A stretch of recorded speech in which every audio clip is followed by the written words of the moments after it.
Hello viewer, welcome to a discussion on caste and mobility in Indian society. As and when we talk about Indian society, we widely use the concept of class and its practice in Indian society to describe Indian society. In today's discussion, we will be specifically talking about caste as a social category, how it is linked to various other social processes and social categories in Indian society. We also will be discussing the rootedness of the caste system within Indian religious text and social practices. We will go further linking the caste system with the Verna system in Indian society.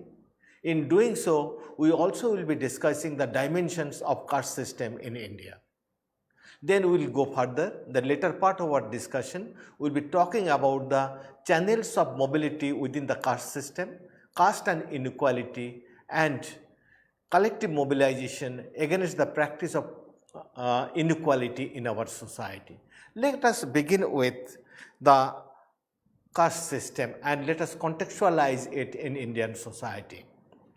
Let us accept the fact caste is an organizing principle of identifying collectivity in the society. As an organizing principle, it identifies itself with certain categories of people having certain characteristics in common. In doing so, they develop a boundary for themselves, a sense of inclusivity and also exclusivity, a sense of we and also the others. But whole process of identifying this collectivity is linked to the whole social structure of Indian society. So when we are talking about the caste in Indian society, we are talking about the caste within the given social structure of Indian society. When we talk about social structure, let us discuss a little bit. We talk about a network of social relationship among various social groups living in our society. Those social groups may be caste, may be class, may be professional group, may be religious group, may be linguistic group. So what we are having within this network of social relationship that widely we talk about social structure, we are having interlinkages and interrelationship of caste with other social categories, interfaces of caste with other social categories. So what we are talking about here, the caste as a part of our social structure, we are talking about interlinkages of caste with other social categories. Caste is also having a structure in itself when the caste evolved through interaction within the caste group. Those interactions are delineated in the economic relationship, in the social relationship and also in the political relationship. When you talk about this caste, all those relationships, caste as a social structure and caste is a part of social structure, we have to accept this fact. Caste is derived from our religious text and also religious scriptures. So it's having relationship with ancient society, some ancient practices, those are linked to our religious texts and scriptures. So when we are talking about caste, we have to keep in mind that we are talking about first an organizing principle of identifying a collectivity in the society. It is a part of a social structure. It's also having a structure of its own. And third, we are talking about it is linked to the religious texts and the scriptures. So if we are going to the religious text and the religious scripts, what we have to go to talk about the caste and its interface with the Verna system. Verna in Indian society is widely talked about, is widely used in terms of describing certain group in terms of color. The term usually Verna means color. It is usually used in terms of color. So we find that religious text, the color is used in a lot of human sense of social collectivities, of including somebody within that group or excluding somebody within group. So Verna is taken in terms of color of the people to identify certain collectivities. So how it has come in, how it has been part of which kind of literature. There are several mention, but here we will talk only about mention of two of the text. One text is Rig Veda. Rig Veda is widely mentioned Verna. So when it has mentioned the Verna, it has talked about two types of Verna, that is Aira Verna and Dasa Verna. Aira Verna means the Aryans Verna. There it is identified in terms of certain group of people having light complexions. As contrast to those people, Dasha Verna, those who are having dark complexion. So it is a complex in terms of complexion of the body, that is the complexion of the color composition of the people. Verna is divided in the Rig Veda. But it is not so simple. It is not only giving in terms of somebody is having only the light color belonging to this Aryan group and the dark color belonging to the non-Aryan group. There are also so many people contested this theory. Today we are not coming to this part of contestation of this Verna, the Verna, Dasha Verna and the Aryan Verna. We will not be developing any contestation. We are only leaving the clue for you, that is, this theory has also been widely contested. Let us know, we are accepting this, that how it is derived and described later on. Later on, when the social division become quite explicit, that the society, varieties of social work, social activities are to be taken care of, then those color are put in place in dividing the people, in identifying the people in terms of certain categories. It was talked about when the social division came in, in terms of certain activities to be undertaken, certain activities to be performed by certain categories of people, how those activities are to be performed, and what are those groups who will take care of those activities. Those activities are widely categorized in the major four activities. Activities of priest. Any society, in every society, there is a category of the priest. Priest will take care of the worshipping, the learning, a category of the people, they will take care of that. So priest is one category. Second category, it was talked about a category of the ruler, those who will rule the country, and they will provide an appropriate administration for the law, order and prosperity of the country. So those are to be taken care of by certain category of the people. Then it came the third categories of the activities. It is widely talked about third categories of activities are the business and agriculture. Who will take care of that? Also another category of the people. Last and the fourth category came about these categories, that they are to serve these three categories, because these three categories will be involved to provide some specialized job for the society, that is the priesthood, the administration and the ruling, and also agriculture and economy. So some categories to be there, those categories are to be there to provide service to these three categories of these people. So when this division came, those division came in terms of identifying the people in terms of Verna. That is, Brahman will take care of the priesthood and the learning activities. Second, it is the Kshatriya, those who will take care of the administration and the ruling of the country. The third category, the Vaishya, will take care of the economic activities, agriculture, business, trade, etc. like this. This Vaishya. Third came, it is the Shudra. The Shudra will be involved in the activities of serving those people. This color came to have an interface of all those four categories. It is widely delineated and described by several authors that it is the Brahmins are talked about that the white complexion, light skin color. Kshatriya are the red, having the red kind of a complexion. Then the brown will be the Vaishya. Then the blue and the black will be the Shudra. So what is it is talked about? The whole Verna in terms of caste. So what we found initially, what we talked about the Verna and the Dasha Verna and this Aryan Verna. Then we find the social division emerge. Those 4 categories of the people. 4 Verna emerge in the society, and 4 Verna is linked to different kind of a color composition. So what we find, it is also this Verna, it is widely reflected in the Rig Veda.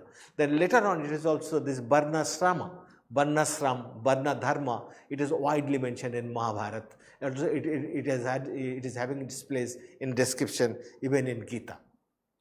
So this is mentioned, the one theory in terms of the gradual evolution of the society, the division of the society. Those works are divided in terms of certain activities, and those are also linked to the color of the people, the Verna it was talked about. Now, it goes again further, rather beyond that. It is widely talked about, that is Purusha Shakta, it is talked about, one of the hymns, it is talked about, that is the 4 order, how it emerged. It has not emerged. So it is having a kind of a divine origin theory, that is, it is in terms of certain divinity, it has emerged. It is talked about the primeval man, the ultimate man, and he bound himself.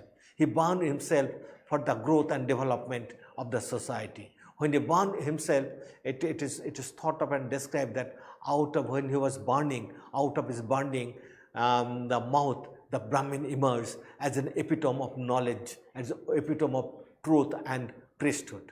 Then in his burning body, from his arm, there emerged the Kshatriyas, the ruler, the epitome of strength, epitome of rule of law, epitome of good administration, they emerge. Then from his thigh there emerge, the thigh means it gives the total strength to the body. So there emerge the economy, the economic activities, they emerge the Vaishya, and then from his feet there emerge the Shudra. So what it is talked about, that is, it is having a divine origin of the development of the Varna system in the society. So far we talked about the development of the 4 Varna in the society, that is Brahmin, Kshatriya, Vaishya and Shudra. But beyond, just below them also there are mention of several Varnas in the society. They may be Arogobha, the Chandala, the Nishada, the Palukasha. So varieties of these people, they are beyond the caste, beyond this Varna system. So many times they are also described as a quote unquote the what is called Antaja, that is beyond the Varna system. So what is we are finding so far, the 4-fold division of the society, widely accepted, recognized by the religious texts. Those who are beyond that, not been described in the text, they belong to the category of Chandala, Nishada, other those categories. So this 4-fold division is quite important. So what we have discussed so far, that is Varna system linked to the religious text, description in the religious text, and those description gives the 4-fold division of the society in terms of certain economic and social activities. Also they are linked to the color composition of the people. As society developed, there also gradually this 4 Varna is also divided into another 2 twice born Varna and the non-twice born Varna. The twice born Varna means those who are born twice. This twice born, when you are talking about, it is usually talked about the second birth is taken during the time of at certain phase of life by certain, this Varna, the Brahmin, Kshatriya and Vaishya, they are the sacred thread. There is a specific ceremony to add the sacred thread that they call the initiation ceremony to that Varna group. So this initiation ceremony, it is very specific to the Brahmin, Kshatriya and Vaishya. So these 3, they are considered the 2 is born, the Dija in Indian society. Those who are not having that ceremony, especially the Shudra, they don't go for this Upanayana ceremony, that initiation ceremony, and they are not the Dija. So, this is again with this fourfold division of the society in terms of Verna. This is also linked in terms of initiation ceremony, dividing into two categories, Dija and non-Dija. Now, these categories are also again in terms of certain qualities. It is widely mentioned in Gita, that is guna. Guna means qualities. The qualities, that is by virtue of birth, particular sign, some zodiac sign, some qualities people keep on acquiring. So, it is talk about three kind of guna, that is Sattvik guna. Sattvik means associated with the brightness and intelligence, and this is also simultaneously linked to non-violence, adaptability, accommodation. So, this is a Sattvik guna. This is widely linked to talked about the Dija, especially the Brahmin, it comes closer together. Then the Raja Guna associated with the energy, the vigor and activity, it is with the Kshatriya. Then the Tama Guna associated with darkness and inactivity, it is linked to the other categories of the people. But usually it is accepted that the Guna is also somewhat linked to the three kind of food. It is widely accepted, the Sattvik food, the Rajasic food and the Tamasic food. So, the guna is linked in terms of qualities, in terms of the food, and these are also linked to the Verna system one way or the other. So, what it is mentioned in the Gita also, that is we find the fourfold division of the society linked to threefold guna and also three types of food widely used in the society. That is the Sattvik guna or Sattvik food, Rajasic guna or Rajasic food, Tamasic guna or the Tamasic food. So, we are having three types of food and four types of Verna in the society. And it is widely accepted that this Verna, especially the Dija group people, will go for the Sattvik and Rajasic kind of food and guna, while the non-Dija will go for this Tamasic food and this other kind of guna, Tamasic guna. So, this is a part of the religious text, but religious text has also been widely interpreted. It has also been amenable for different kind of interpretation. That interpretation maybe we can take care of in another class. Let us go at this stage slightly linking about at operational level how this Verna system operates in the society. So, when we are talking about this Verna system operates, means already we had provided the platform giving this Dija and the non-Dija. It is linked to the widely practice what is called the purity and pollution, practice of purity and impurity in the society, and that is linked to the whole notion of touchability and untouchability in the society. So, what to be touched and what are to be touched and not to be touched, this is widely prescribed within the Verna system. It is linked, that is Brahman, Kshatriya, Vaishya, usually they will avoid touching the Shudra and the untouchables and those who are beyond that. Similarly, it is also divided in terms of the food. Food is also divided, the Kacha food and the Pakka food. The Kacha food means those who are not fried, those are not fried food, and those food can't be offered to the Dija. It is only Pakka food can be offered to the upper caste, that is the upper Verna, that is the Dija. So, what we find, this by providing the Kacha food and the Pakka food, touchability and untouchability and amount of purity and pollution made inbuilt within the Verna system. Verna system is also linked to the marriage of endogamy. Endogamy means that every Verna will get married within its own Verna, not beyond that. So, here Manu has also prescribed in the Manusmriti two kind of marriage, that is what he called that Anulama, that is a hypergamous marriage, and a hypogamous marriage, that is a Pratilama marriage. That is Anulama marriage means marrying within the own Verna group, and that is permitted. But Pratilama, that is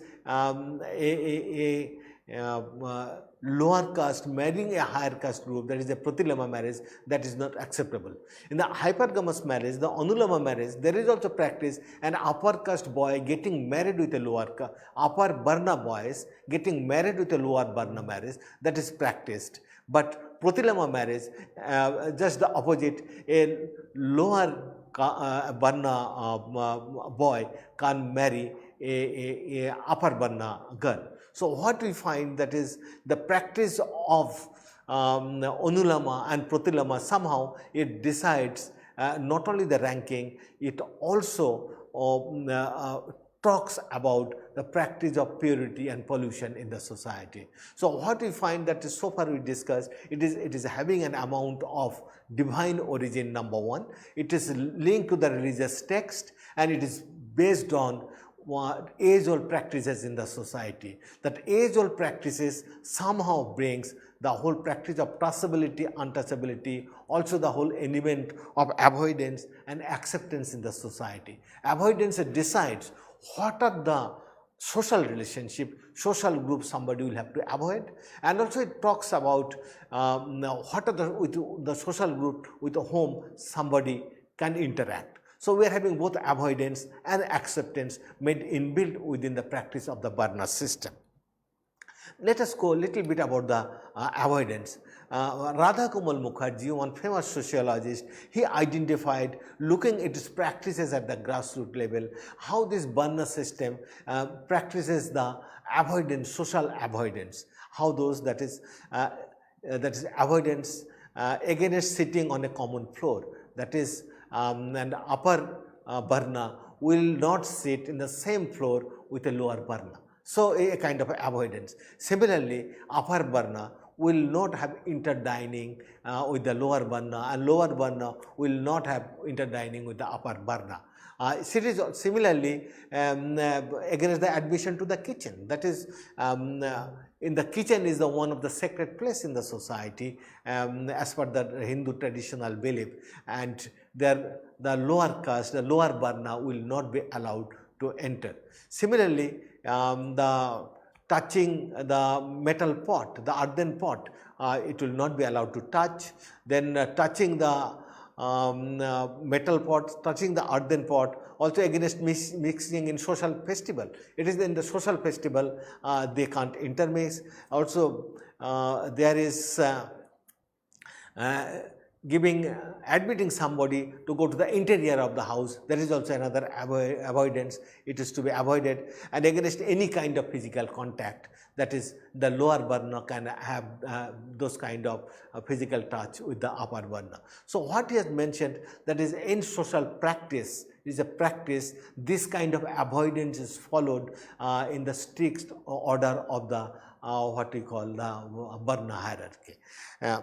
Now in the Varna hierarchy, there is avoidance, but also there is certain practice of social interaction. As I told in the first, caste is a part of social structure, simultaneously Varna is a part of social structure. Similarly, Varna is also having a structure of its own in terms of inter and the intra-Varna relationship. One of this inter-Varna relationship, it is the relationship is practiced through the judgment system, that is in terms of traditional exchange of services. The society, when it was totally founded on the barter system, it was that the group, every group are providing service to the other group in lieu of certain return, certain economic return that was provided in the barter system.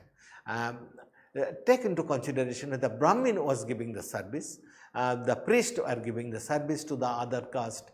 The service caste class is always considered to be lower, but in case of the Brahmin, it was just the opposite. The taking service from the Brahmin is a kind of a privilege. In a Brahmin giving a service, that's also a privilege. So Brahmin giving a service to the all other categories, especially the Kshatriya, and the Vaishya, but Brahmins are seldom providing service to the Shudra and the other categories. These are also widely rampant, those practices in many parts of the country. But what is important is that when the Brahmins were giving the service to the others, he was also getting a return, some economic returns, maybe in terms of certain kind, that is the certain food, certain kind of a crop, paddy, etc. like this they are getting. Similarly, when a Kshatriya are giving the service, taking the service, rather Kshatriya and Vaishya taking the service, we are having so many service providing categories in the society. The service providing categories are the cultivators, the porters, the ironsmith, the goldsmith, the barber, the sweeper, the washerman.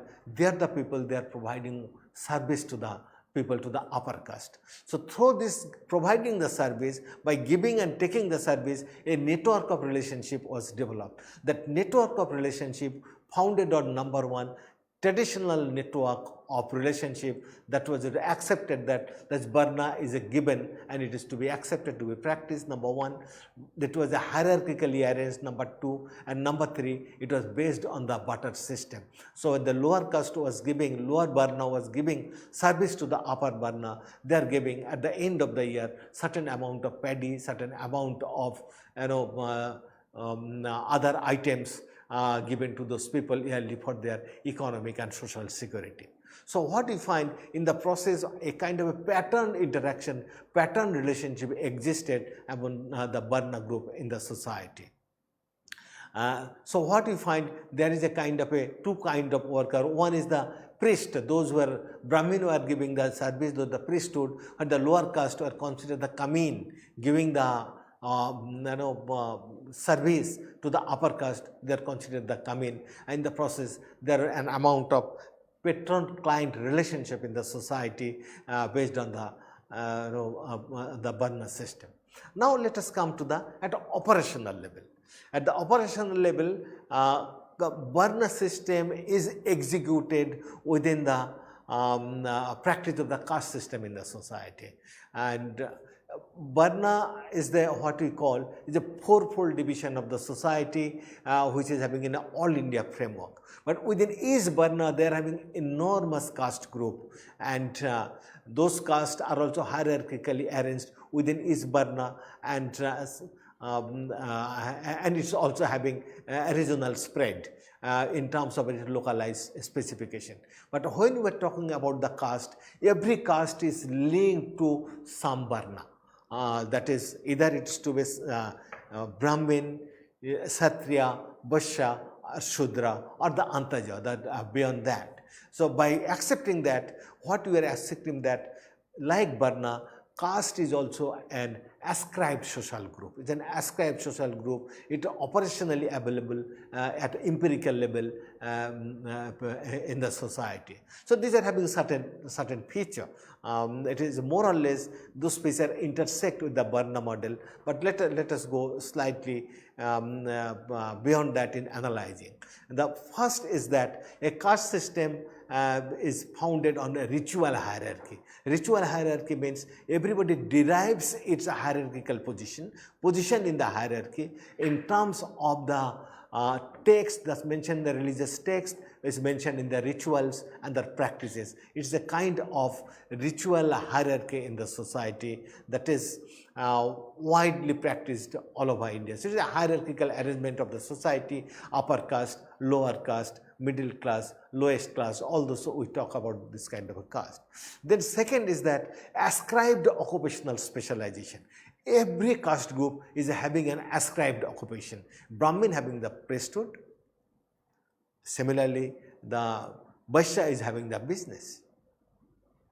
The Shudra is having the service. So it is an ascribed occupational specialization, and also this is also somehow we call the traditional ascribed division of labor in the society. So those are practiced both in terms of ascribed occupation and division of labor. There is also enormous practice of the purity and pollution. So those ritual hierarchy is based on the sense of purity and pollution. and occupation is also founded on the purity and pollution. Some occupation are considered to be the pure occupation, other are considered to be the impure occupation. So what we find, those are hierarchy. Occupations are also hierarchically arranged in the society, so or the ritual hierarchy is arranged in the society. Fourth important part is the endogamy. That is, each caste is to marry within its own group. They can't marry outside the caste. Okay, and simultaneously they are to practice the gotra exogamy. Caste endogamy to marry within the caste, and the gotra exogamy means you are to marry outside your own gotra. So even being within the caste, same caste, you can marry of a girl or a boy belonging to the same gotra. So it is to be person of a same gotra. Otherwise, there is certain ritual and practices through which the is also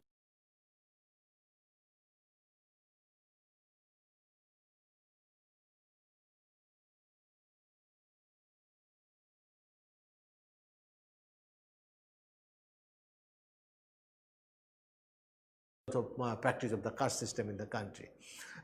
Within this, just like the Verna system, there is also an aspect of mobility and interaction in the society, because no caste are located in isolation. Every caste is linked to the wider social network and wider social setup, and by doing so, they are in a process of interaction. They are also having an amount of mobility in the society.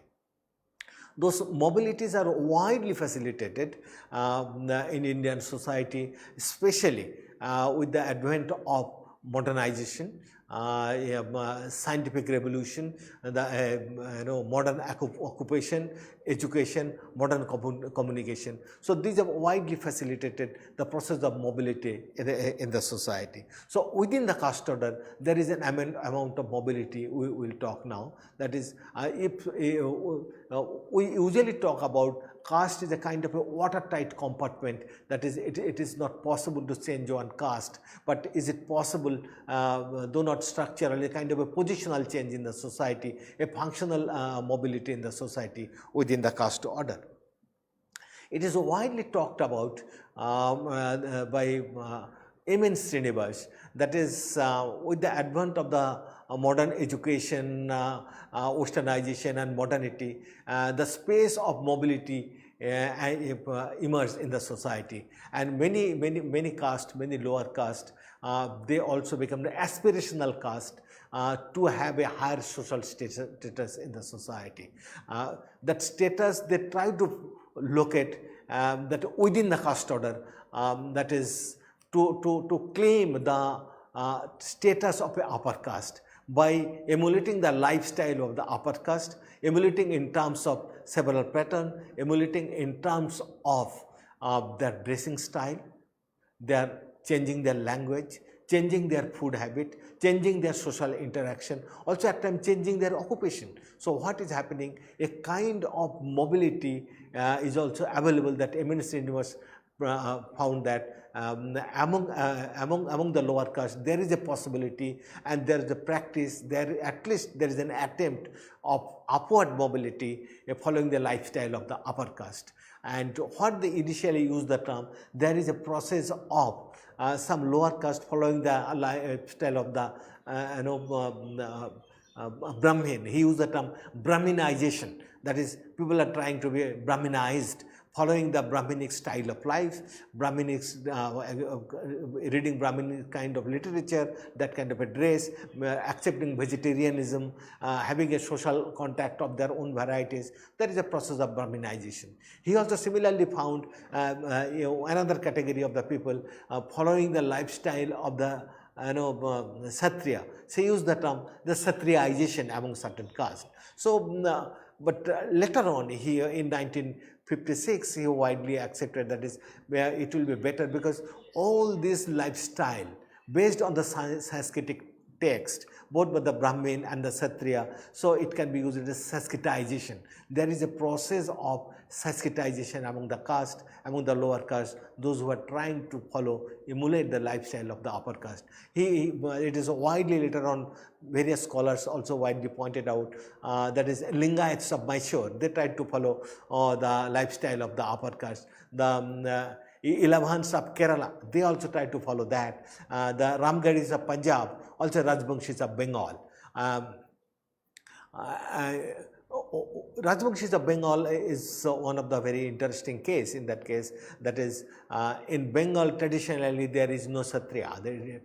So Rajbangshis, they consider them, they are the Kshatriyas of Bengal. And under the leadership of Panchayat Rai Burman, they accepted the lifestyle of the Kshatriyas, wearing that sacred thread, claiming that status, having a food habit of those varieties, and what he was claiming a kind of a social space within the caste order for their own kind of mobility. So all those castes, what they tried to create a social space for their mobility within the society. So here we find the mobility within the caste order, what we call a process of Sanskritization.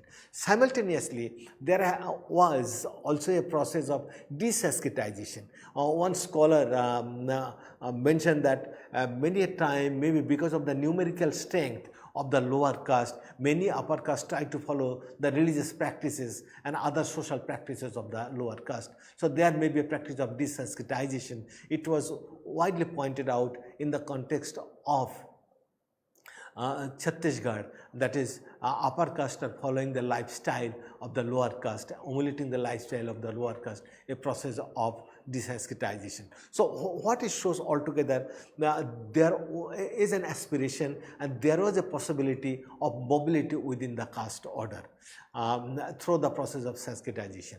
But the question remains, is there any other process of mobility within the caste system itself? Scholars have widely pointed out that there is a possibility of mobility following the path of westernization, secularization, and nationalization. The westernization, many of the lower caste took the benefits of Western education, Western occupation, and they tried to follow the lifestyle of the Western people in terms of the dress, in terms of the food habit, in terms of the language. So they followed tried to follow a part of the westernization. Similarly, there also emerged a process of secularization. Secularization means a process of compartmentalizing one's primordial identity from that of the ascribed identity somebody inherited in the society. And by doing so, they are practicing the public space a culture of citizenship. That is, some kind of a rights and entitlement given to some people, thus ensure that equality and justice in the society and to be part of the democratic practice. So what we find in the Western education, the modern education and the formal education has widely paved the way to go for westernization on the one hand, and also secularization and participation in the democratic process, participation in the citizenship claim, citizenship identity,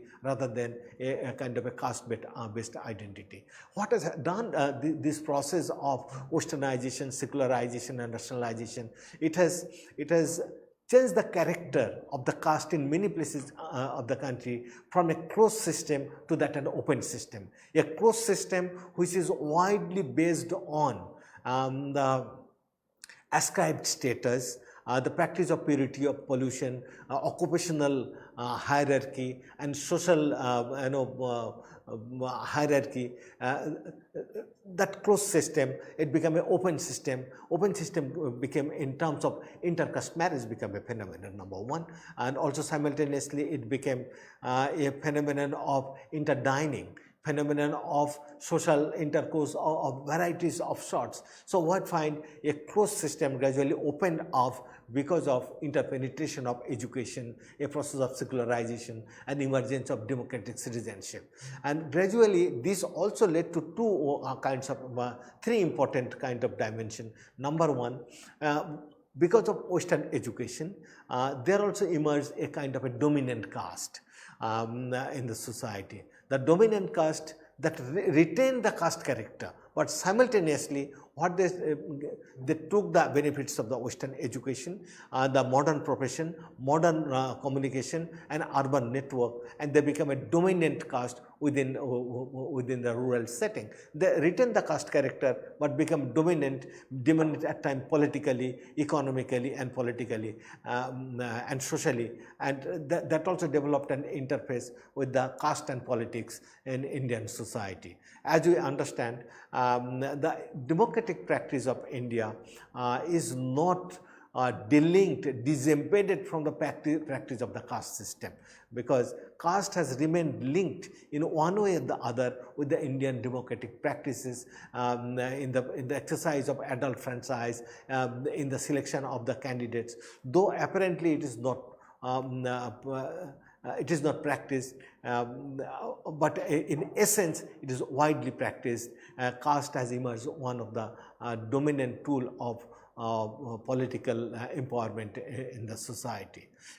There has also emerged varieties of the caste association in the society.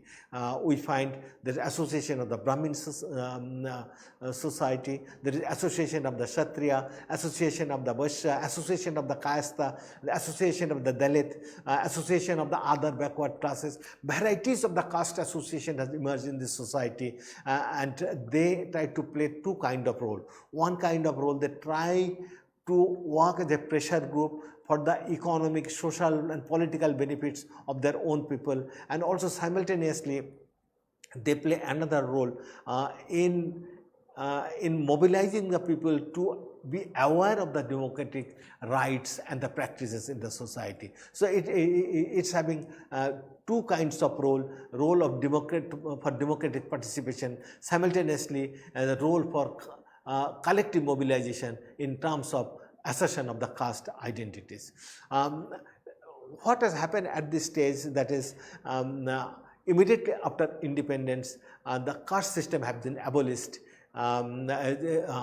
Untouchability, practice of untouchability has been abolished in Indian society, and the constitution has granted the right to equality to every citizen. It has also given the benefits of protective discrimination, especially to the lower caste people and the other backward classes. So what we find, that it is the constitutional right. The constitution has debarred, rather it has been a punishable offense to take the name of caste, number one. Number two, discriminate somebody in the public place in the name of caste, and also sometimes avoid somebody in the name of caste. So by doing so, it has given the right to everybody is equal in the right of law. But despite that equality remains, simultaneously those who have remained socially, economically and politically backward, and those who are having the historical legacy of deprivation, they are given the benefits of protective discrimination in the way that is they are given the right reservation in the government job. Those who are the scheduled caste, they get 13% reservation in the government job. Then we find in terms of population ratio, scheduled tribe, the 8% reservation in the government job. Similarly, there is a reservation in the parliamentary election. 79 seats in the in our parliament are reserved for the scheduled caste. So what we find, protective discrimination is also done in the name of the caste. So caste, on the one hand, there has been the emergence of caste politics. There has also been protection of the caste identity through the reservation process to give to enlarge the process of empowerment of the historically neglected section of our society. So let us see at this stage, that is the political dynamics. What's happening in the dynamics of the economic structure in the society? We find that in Indian society, the interrelationship between caste and entrepreneurship has been quite explicit. That is, it is the Vaishya, those who happens to be traditionally inheriting the skill of entrepreneurship, the skill of risk-taking, the skill of innovation, that is widely thought of. But with the interpenetration of new kind of technological innovation, education, and also a lot of government services and support, it is widely reflected that the other caste even the Brahmin, the Kshatriya, other backward classes, they are also coming to be the entrepreneurs in various ways of the life. So there has been a scene of breaking the barriers of economic entrepreneurship, breaking the barriers of caste to enter into the domain of entrepreneurship in the society. But what has happened remain a kind of a interlinkages between economic deprivation and the lower caste status in our society. The traditional agrarian hierarchy in Indian society is widely linked with the caste hierarchy in the society. Traditionally, the landowners are from the from the upper Verna and the upper caste. The middle peasants and the small peasants usually from either from the middle caste or the lower caste categories. Agricultural laborer and tenants are predominantly, I emphasize here, the agricultural laborers and tenants are predominantly from the category of scheduled caste, scheduled tribes, and a section of the other backward classes. So that is a kind of economic inequality and its association with the caste structure in our society. And if we look into the whole process of downward mobility from the small cultivators to tenant to the agricultural laborer, the downward mobility has been specially for the lower caste people, especially for the other backward classes and also for the scheduled caste and the scheduled tribe. It is not to say that the upper caste people are not getting downwardly mobilized, but if we look in terms of the quantum of those downward mobility, it is quite explicit for the scheduled caste, scheduled tribe and the other backward classes. And because of this mobility, we find the huge quantum of migration. It is taking place from the rural to the urban areas, from one part of the district to another in search of employment in various parts of the country. So what we find now at this stage, there has been the varieties of institution for social and political mobility, that institutional arrangement for social and economic mobilities. One is that if those mobilities are to be encouraged and enhanced, if those communities are to be the aspirational community of 21st century as that to be equal stakeholder of fraternity, equality and justice, the whole process of mobility, the scope of mobility and choice is to be enhanced for them. And it can be enhanced only by enhancing the capabilities for them, and capabilities can be enhanced by expanding the scope of education for them.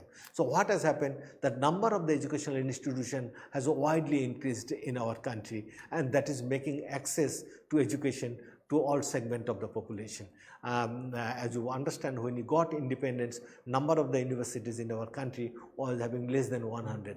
Now around 1,000 universities are available in this country, more than 50,000 colleges available in this country, and number of the people going to the higher education, it is a quantum increase. So what we find, there has emerged a kind of a aspirational communities and looking for opportunities for upward mobilities in the society.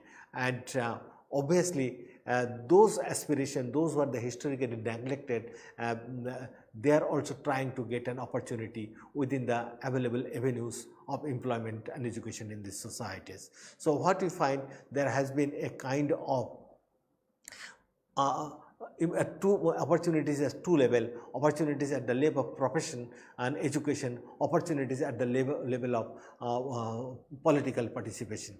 As I told, that in the parliament and also in the local assembly, there have been the process of protective discrimination. Even at the Panchayati Raj election, Panchayati Raj institution, village Panchayati Raj institution, there is the process of protective discrimination, reserving the seat according to the number of SC/ST population in that area. So 73rd Amendment to the Indian Constitution has provided that opportunity of political mobilities for all segment of the population. The economic opportunity is important. Economic opportunities, we look into varieties of the developmental scheme, starting from Mahatma Gandhi Rashtriya Rozgar Yojana, studying self-employment for the rural youth, etc. like this. We find that caste has also given a prominence. Scheduled caste, other backward classes and the scheduled tribes, they are also becoming the beneficiaries of varieties of developmental initiative taken here. And those altogether providing the space for upward social mobility, mobility in the form of Westernization, in the form of Sanskritization, in the form of secularization, in the form of assertion of citizenship rights. So what we find out of this beneficiary culture, there has been a process of transformation to be the change agent in the society by availing the educational opportunities in the society. But despite this mobility, despite that space, what we find that the interrelationship between poverty and the caste, has remained very implicit and explicit. Higher the rate of poverty, lower is the status in the caste hierarchy. That relationship is quite explicit in Indian society. That's why when the overall rate of poverty, people living below the poverty line is 22% in our country. For the scheduled caste, it's more than 40%. For the scheduled tribe, more than 47%. So what we find, the quantum of poverty is linked to the deprivation of the caste status, lower caste status in the society. Similarly is the unemployment. So what we find, a kind of marginal identity for a segment of the lower caste in the society is widely reflected in terms of that social deprivation, that is lower social status, lower status in terms of getting low access to the economic resources, low cultural identity, that the part society at time part culture, also political deprivation in terms of nil, negligible or inadequate representation in the political structure. So that is also reproduced over a period of time with varieties of the institutional arrangement. And to break that, barriers of deprivation, barriers of marginality, and also barriers of immobility, there are varieties of collective mobilization in the society. Those mobilizations are widely reflected in terms of caste movement. Maybe in 1920s, the anti-Brahmin movement in South, in Tamil Nadu, is one of those movements. They wanted to break the barrier of the caste order, the caste atrocities in the society, those who are reflected in the society, denying the people the social, economic, cultural and political rights. Those movements raise question against varieties of those traditional practices. Similarly, we find that is Navashudra movement in Bengal, Rajbangshi movement in Bengal, the Dalits movement in UP, Mahar movement in Maharashtra. So we find varieties of assertion of the movement of the caste, those who are belonging to the lower rung of the society is coming to the forefront. So what we find, gradually a kind of mobility and mobilization is taking place in the society, and all those mobilization are looking for a democratic space for the assertion of their citizenship right. What is important is that Indian state and the Indian society has given the adequate space for collective assertion within the democratic practices in our society, and caste group are using that space to exercise their citizenship right, and also to set the order of imbalance into order. So let us sum up what we have discussed in our lecture today. We have discussed first the caste is a social category, and being a social category, it is a part of a social structure interacting with various other social groups. Also, it is having a structure of its own system which is based on the religious text and also based on the practices as a grassroots. So we have talked about rootedness of the caste system within the religious texts and the social practices. We also talked about the dimensions of the caste of Indian society, the channels of traditional mobility in the society, the channels of new mobility in the society in terms of westernization, secularization and democratic participation, caste and inequality, and later on we talked about the intersectionality between deprivation and collective mobilization within the democratic polity of India. Thank you very much for being with me, for being part of this lecture and for giving your feedback.